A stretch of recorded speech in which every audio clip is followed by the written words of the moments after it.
এলাকার বখাটে গুন্ডা পোলা বাইন তোর লগে বলে তুই চলস, মাইরা কিন্তু তোরে ভমকায় লামু। আমি যার লোক মন চাই হ্যার লোকে চলি, তোর কি সমস্যা? এই চোখ দেখাবি না, চোখ দেখাবি না, চোখ তুই কারে দেখা? তোর এইসব গুন্ডা ভাই বারাদারের দাপট বাইরে এলাকায় চলবো, এই ঘরের ভিতর চলবে না। ঘরের ভিতর বড় আমি, তুই আমার রেসপেক্ট দিয়ে চলা লাগবো। ঠিক আছে ভাইয়া, তাহলে আমি আপনাকে রেসপেক্ট দিয়ে চলবো। হ্যাঁ রাজীব, 2 নলা আজকে বাইরে বেরো, টেঙ্গি ভেঙে দিবি। বোন এটি সব প্র্যাঙ্ক আসলো, প্র্যাঙ্ক আসলো, তুই সাইডে জিগা, সাইডে জানতো সবকিছু। আমরা তোলে মজা করতেছিলাম, তুই একটু না করে দে না। বোন আমি কিন্তু কিছু কইনি, সব হয় কইছে। এটা সব প্র্যাঙ্ক আসলো বোন, এটা সব প্র্যাঙ্ক আসলো। ঘরের ভিতর তুই আমার রেসপেক্ট দিয়ে চল লাগবো না, আমি তোর রেসপেক্ট দিয়ে চলবো।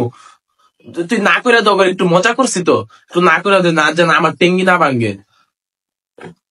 বোন আমি তাকাইস না তুই প্লিজ বোন, মজা করছি আমরা সবকিছু।